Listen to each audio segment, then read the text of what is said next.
And tonight we bring you an update on the varroa mite. You might have heard of them, an invasive bug that feeds on local honeybees.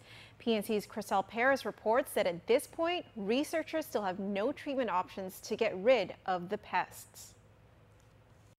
So bees will only live for 3 weeks, right? So the first week a bee is born. In July 2015, we interviewed the University of Guam's research associate Christopher Rosario on the issue of varroa mites infecting Guam's local honeybees. We sat down with him again today, and now he says the lack of treatment is forcing beekeepers to use pesticides to kill infected bees. Currently, we don't have any treatment plan for the varroa mite.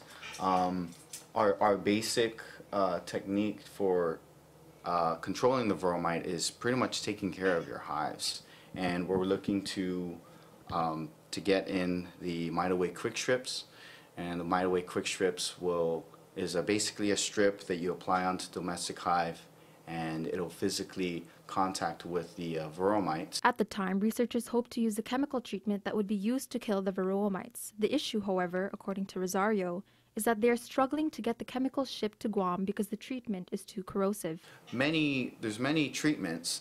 However, one of them that I'm looking at getting is a Class 7 corrosive. So we can't get them shipped here on Guam.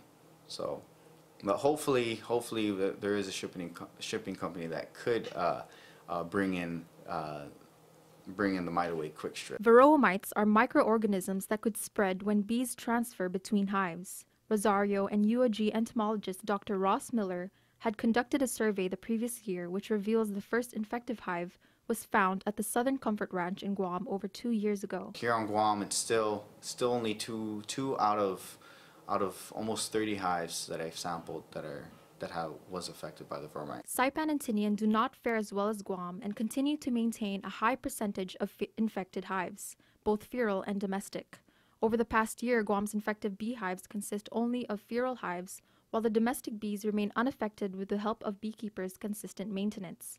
The good news is, compared to the U.S., Rosario says varroa mites on Guam's honeybees can still be contained. He says the United States is losing 50% of their hives each year due to the numerous factors including the varroa mites. Rosario explains what they had to resort to be able to contain the spread of varroa mites. What we did to the last two that was affected was we basically sprayed them with the pesticide, which basically means we killed our own bees as well.